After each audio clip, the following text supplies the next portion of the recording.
मेरा नाम खुशी है। 6 जुलाई की रात गैंगरेप के बाद बाहर की दुनिया के लिए यही मेरा नाम है। अभी 10 दिन जेल में काट कर लौटे हैं। हाँ, ठीक सुने आप, गैंगरेप मेरा हुआ और जेल भी हम ही को जाना पड़ा। मेरे साथ मेरे 2 दोस्तों को भी जेल जाना पड़ा, कल्याणी दीदी और तन्मय भैया, जो मेरे साथ हर समय खड़े थे। आगे की लड़ाई में भी वो दोनों मेरे साथ हैं, हमको पता है। उन दोनों को अभी भी जेल में ही रखा है। 10 जुलाई को दोपहर का समय होगा, हमको अररिया महिला थाना जाना था। फिर उसके बाद जज साहब के पास अपना 164 का बयान लिखवाना था। पुलिस वाला बोला धारा 164 के तहत सबको बयान लिखवाना होता है। हम पैदल ही कल्याणी दीदी, तन्मय भैया और कुछ लोगों के साथ अररिया जिला कोर्ट पहुंचे। हम स्कूल में पढ़े लिखे नहीं हैं, लेकिन 22 साल की उम्र में हम बहुत कुछ देखे हैं और उससे सीखे हैं। हम तन्मय भैया और कल्याणी दीदी के घर पर काम करते हैं। उनके साथ एक संगठन से भी जुड़े हैं। इन लोगों के साथ काम करके हमको इतना तो समझ में आ गया कि कानून की नज़र में हम सब बराबर हैं और न्याय मिलता है। उस दिन हम बहुत घबराए हुए थे। जज साहब के सामने बयान जो देना था। जब कोर्ट पहुंचे तो हमको नहीं पता था कि वहाँ वो लड़का भी होगा जो हमको उस रात मोटरसाइकिल सिखाने के नाम पर दूसरे लड़कों के पास छोड़कर भाग गया था। हम बुलाते रहे थे मदद के लिए, लेकिन वो नहीं रुका।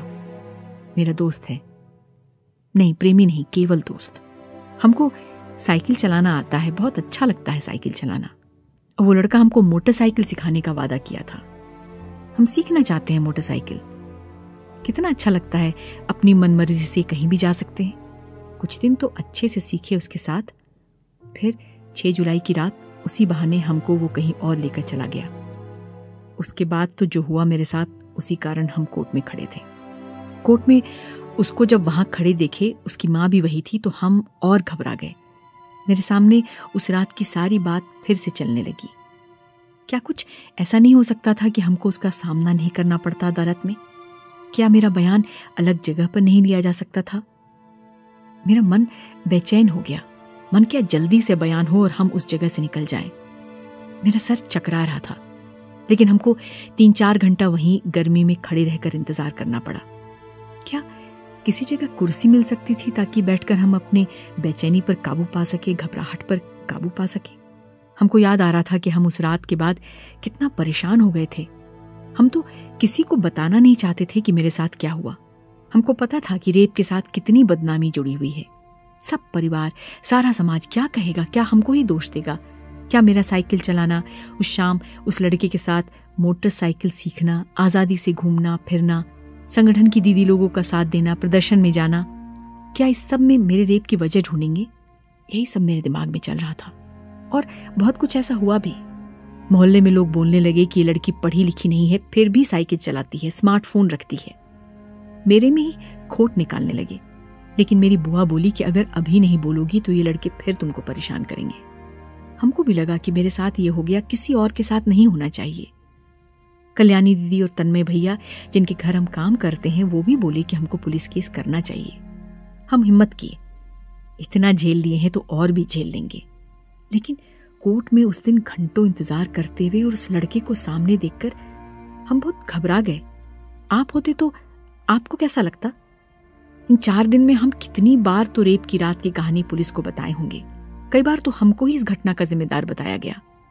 एक पुलिस वाला मेरा पूरा मामला सबके सामने पढ़ दिया।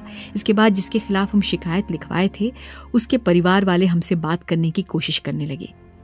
यहां तक बोले कि शादी कर लो। हम पर इतना दबाव आने लगा कि हमको लगा हम बीमार पड़ जाएंगे। अखबार में मेरा नाम, मेरा पता, सब कुछ छाप दिया गया। क्या कोई नियम नहीं है जो इस सब से हमको बचा सकता था? क्यों बार बार रेप की बात बतानी पड़ी? क्यों सब कुछ मेरे बारे में सबके सामने बताया जा रहा था? ऐसा लग रहा था कि पूरा मोहल्ला, समाज, सब जो हमको जानते हैं और जो नहीं भी जानते हैं, सब कुछ मेरे बारे में जान गए। जिस बदनामी का डर था वो हो रहा है। अदालत में उस दिन भी हमको पेशकार बोले, चेहरा से कपड़ा हटाओ। मेरा चेहरा देखते के साथ बोले, अरे हम तुमको पहचान गए, तुम साइकिल चलाती थी ना, हम बहुत बार तुमसे बोलना चाहते थे, तुमको टोकना चाहते थे, पर नहीं बोले।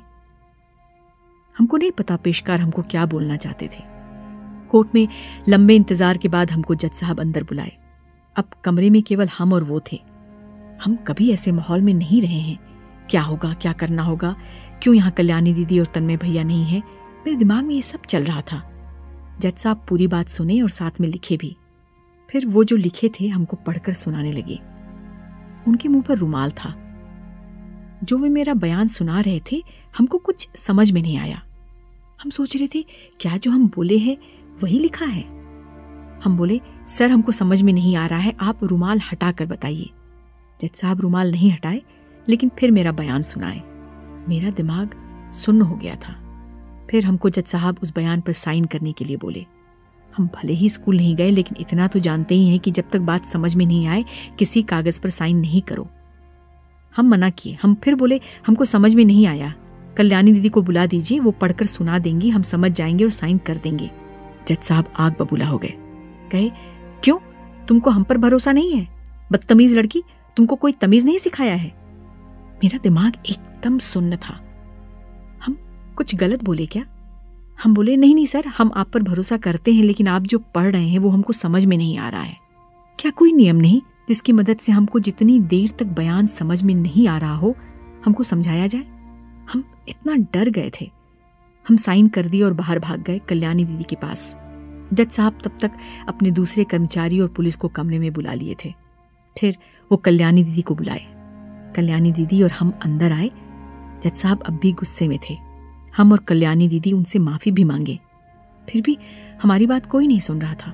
हमको बार बार बदतमीज लड़की बुलाया जा रहा था और जज साहब कल्याणी दीदी से कह रहे थे, तुम लोग इसको तमीज नहीं सिखाए हो।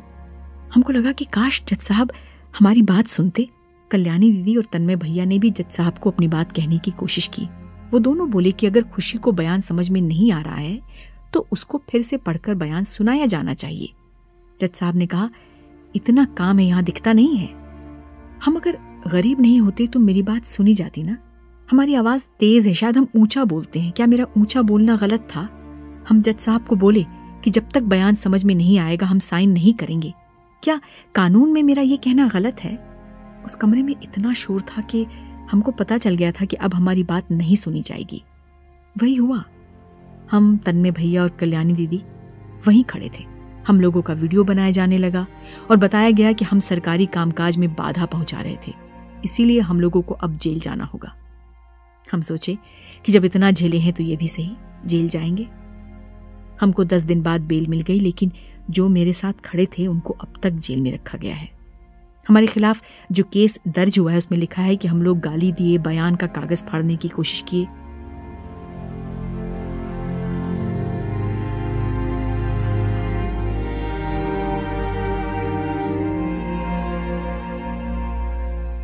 जज साहब क्या हमारी बात सुन सकते थे?